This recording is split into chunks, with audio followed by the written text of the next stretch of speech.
Teedin yeroo har'aa sirba isaa keessatti sirna kana leellisuun gara jabeenyii fi saamichi isin irratti raawwatame sirriidha. Ammas sirnuma sanatu deebi'uu qaba jechuu isaatiin. Ilmoo abbaadha yaamu harree fokaa hinaamu.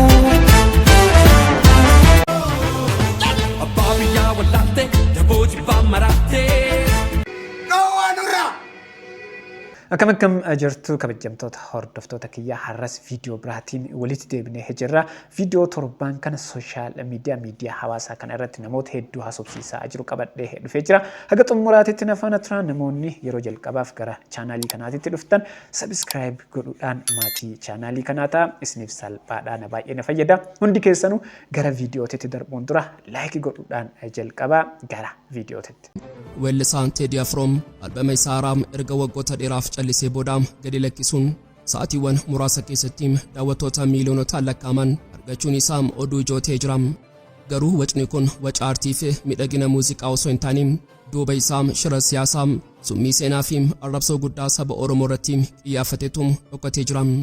Namichi kun akkuma amala isaa kanaan dura sirba haaraa kanaanis haguuggii tokkummaa fi jaalalaa uffatee sirna dulloomaa fi dhukkuba saba Oromoo ta'e sana leellisuudhaan dhaloota abbaa biyyaa ta'e qeeqoo fi arrabsuutti deebi'ee jira.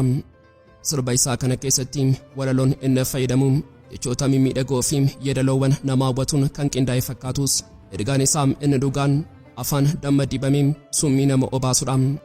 Inni sirna empaayiraa sirna mootota durii warra Oromoo lafarraa buqqisanii gabroonfatanii turan sana akka waan sirna qulqulluu sirna tokkummaa fi ijaarsa biyyaatti faarsa. Yeroo inni sirna sana faarsuun kallattiin saba Oromoo fi saboota biroo warra sirnichaan miidhamaa turan arrabsaatii jira. Teedii Afroo muuziqaa albaama isaa haaraa keessatti siyaasaan wal qabsiisuun uummata Oromoo arrabse. Sirna darbee mootummoota darban san sirba isaatiin faarsee jira. Sirni sun akka deebi'ee dhufu karaa garaagaraatiin karaa sirba isaatiin agarsiisee jira. Sirni sun mootummoonni sunniin uummata kenna. Uummata Oromoo irratti miidhaa guddaa cunqursaa badii garaagaraa uummata kenna irraan gahaa turanii jiru. Akkuma hundi kennaayyuu beenu jechuudha. Inni garuu sirba isaa kanaan sirni sun akka waan sirna qulqulluu ta'etti mootummoonni darban sun akka waan gaarii hojjetaniitti karaa sirba isaa kanaan faarsee jira. Nuti warra seenaa qabnudha. Isin warra seenaa diiguudha. Nuti warra biyya ijaareedha. Isin warra biyya kuffisuudha. Walaloo jedhuun ilaalcha of tuulummaa isaa lafa jalaan dabarfatee jira. Daawwattoonni miiliyoonota lakkaa'aman sirba kana yeroo dhaggeeffatanii harka walitti rukutan wanti dhugaan rukutamaa jiru madaa dhiigaa uummata Oromootiin. Mee sirna inni bara barii fi bara qulqulluu jedhee afaan guutee faarsu kun Oromoof maal ture? Sirni inni leellisu kun sirna waraanaa fi weeraraa sirna nafxanyaa fi faashistootaa ture.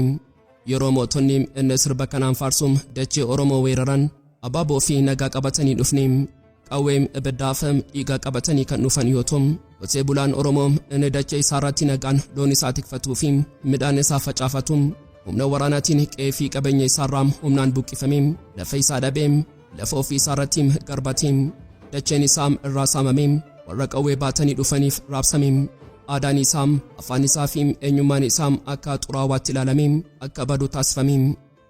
Teediin yeroo har'aa sirba isaa keessatti sirna kana leellisuun gara jabeenyii fi saamichi isin irratti raawwatame sirriidha. Ammas sirnuma sanatu deebi'uu qaba jechuu isaatiin. Teedii Afroo muuziqaa albaama isaa haaraa keessatti siyaasaan wal qabsiisee uummata Oromootiif jibbiinsa qabu karaa sirbaatiin akkanatti agarsiisee jira. Walumaa galatti yoo gabaabsinee ilaalle jenne sirbi isaa kana fakkaataa waan akkanaa kana of keessaa qaba. Viidiyoo kanaan sirritti ibsee jira.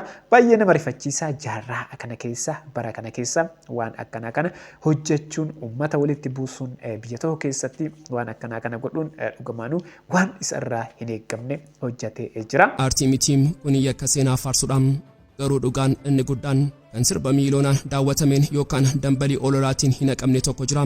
Oromoon abbaa biyyaatiin dacheen kun gaarreen isheerraa hanga sulula isheetti maqaan laggeenii fi tulluuwwanii lafeen abboota keenyaa inni dachee kana jalatti awwaalamee ragaa nuti abbaa biyyaa ta'uu keenyaatiin Oromoon keessummaa dachee kanaa osoo hin taane inni hundee dachee kanaatiin. Oromoon dachee isaarratti abbaatuuf eeyyama weellisaa tokko yookaan leellistoota sirna moofaa hin eeggatu. Sirbi Teedii Afroom Itoophiyummaa sobaa kan saba tokko guddisee saba kaan dhoqqeettii gadi qabu lallabus Oromoon of beekam seenaa isaa beekam dachee isaarratti abbummaa isaa eeggachuu sirriitti beekam. Artistoonni kennas sirbi isaa kun baay'ee isaan aarsee isaanitti dhagahame xiqqii keessa seenanii sirbaan deebii gahaa ta'e Teedii Afrootiif kennanii jiru.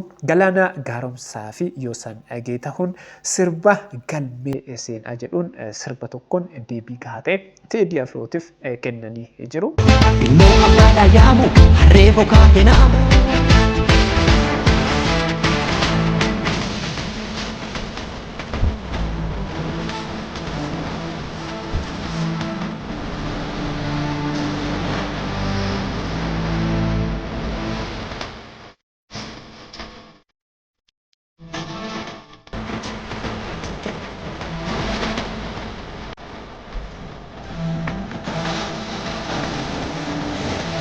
Galaanaa Gaaromsaa sirba galmee seenaa jedhu kana keessatti akkana jechuudhaan sirbee jira.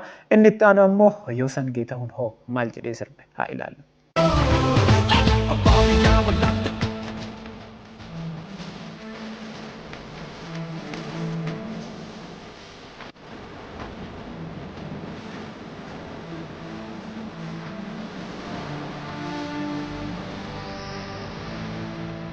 Galaanaa Gaaromsaa fi Yoosan Geetahuun walumaa galatti sirba galmee seenaa jedhu kanaan deebii gahaa ta'e kennanii fi jiru. Bara kana keessa jaarraa kana keessa sirni durii sun deebi'ee akka biyya kana bulchuuf sirni sun gaarii ta'uu isaa Teedii Afroos sirba isaatiin faarsee jira, dubbatee jira, waan hin yaadamne jechuudha.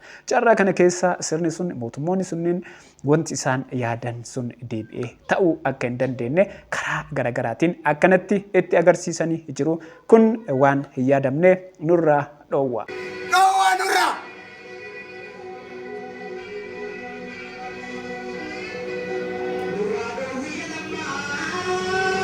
Nurraa dhoowwii lamma! Nurraa dhoowwii abi! Nurraa dhoowwaa yabiyya! Yookaan qeerrootaniyyaa!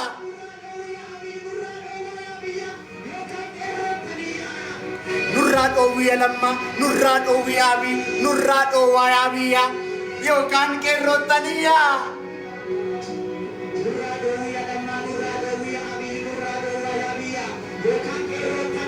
Akkas! Akkas!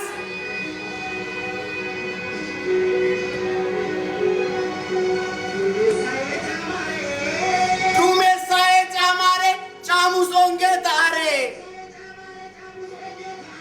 Namni abidda beeku daaraa argee naaree.